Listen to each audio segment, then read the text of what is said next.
Friends, ఇప్పుడు అందిన వార్త. గత కొన్ని రోజులుగా జరుగుతున్న విమాన ప్రమాదాలు యావత్ భారతదేశాన్ని కలిచివేస్తున్నట్టు చెప్పుకోవచ్చు. ఈ విమాన ప్రమాదాలు విన్న రెండు రాష్ట్రాల ప్రజలు ఒక్కసారి ఉలిక్కి పడ్డారు. దక్షిణ కొరియాలో ఘోర విమాన ప్రమాదం జరిగింది. 179 మంది ప్రాణాలు మంటల్లో. రన్వేపై దూసుకెళ్లి రక్షణ ఊరును ఢీకొట్టి పేలిపోయిన విమానమని చెప్పుకోవచ్చు. దక్షిణ కొరియాలో ఘోర విమాన ప్రమాదం జరిగింది. రాజధాని సియోల్కు 290 కిలోమీటర్ల దూరంలోని మువాన్ నగరంలో ఉన్న అంతర్జాతీయ విమానాశ్రయంలో ఈ ప్రమాదం చోటు చేసుకుంది. థాయిలాండ్ రాజధాని బ్యాంకాక్ నుంచి బయలుదేరిన బేజూ ఎయిర్కు చెందిన 7C2216 నెంబర్ బోయింగ్ 737-800 విమానం మువాన్ విమానాశ్రయంలో ల్యాండ్ అవుతూ అదుపు తప్పింది. ఈ విమానం 15 ఏళ్ల నాటిదని అధికారులు తెలిపారు. ఉదయం 9 గంటల సమయంలో రన్వేపై నుంచి అతివేగంగా దూసుకెళ్లి రక్షణ ఊరును ఢీకొని మంటల్లో చిక్కుకొని పేలిపోయిందని చెప్పవచ్చు. విమానంలో 175 మంది ప్రయాణికులు, 6 సిబ్బంది ఉన్నట్లు తెలుస్తుంది. వీరిలో 179 మంది మంటల్లో చిక్కుకొని మరణించినట్లు వెల్లడించారు. 2 సిబ్బందిని కాపాడారు.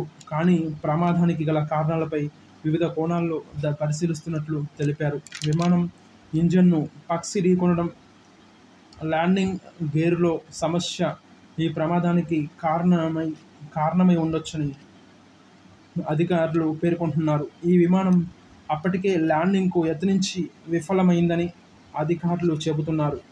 నేలపైకి దిగిన తరువాత రన్వేపై వేగాన్ని నియంత్రించుకోవడంలో విఫలమైందని అధికారులు తెలిపారు. మన ఛానల్ని మొదటిసారి చూస్తున్న వారు ప్రతి ఒక్కరూ లైక్ చేయండి. లైక్ చేయడం ద్వారా 2,74,90,000 ప్రజలకు ఈ సమాచారం చేరుతుంది. అదేవిధంగా షేర్ చేయండి ఫ్రెండ్స్. ప్రతి ఒక్కరూ మీ స్నేహితులకు, బంధువులకు, మీ ఇరుగు పొరుగు వారికి షేర్ చేయడం ద్వారా ఈ సమాచారం ఎంతోమందికి చేరుతుందని తెలుసుకోవచ్చు. అదేవిధంగా ప్రతి ఒక్కరూ కామెంట్ చేయండి ఫ్రెండ్స్. కామెంట్ రూపంలో మీ సందేహాలను ఎప్పటికప్పుడు వ్యక్తపరచండి. అదేవిధంగా మన ఛానల్ ఎక్స్క్లూజివ్ డైలీ న్యూస్ ఛానల్ని సబ్స్క్రైబ్ చేసుకొని బెల్ ఐకాన్ని యాక్టివేట్లో ఉంచుకున్నట్లయితే రెండు రాష్ట్రాల ప్రభుత్వాల నుంచి ఎటువంటి సమాచారమైనా, అదేవిధంగా కేంద్ర ప్రభుత్వం నుంచి వచ్చే ఎటువంటి సమాచారమైనా ఎప్పటికప్పుడు నోటిఫికేషన్ రూపంలో అందించడం జరుగుతుంది ఫ్రెండ్స్. అదేవిధంగా ప్రతి ఒక్కరూ మన ఛానల్ని లైక్ చేయండి. ప్రతి ఒక్కరూ షేర్ చేయండి.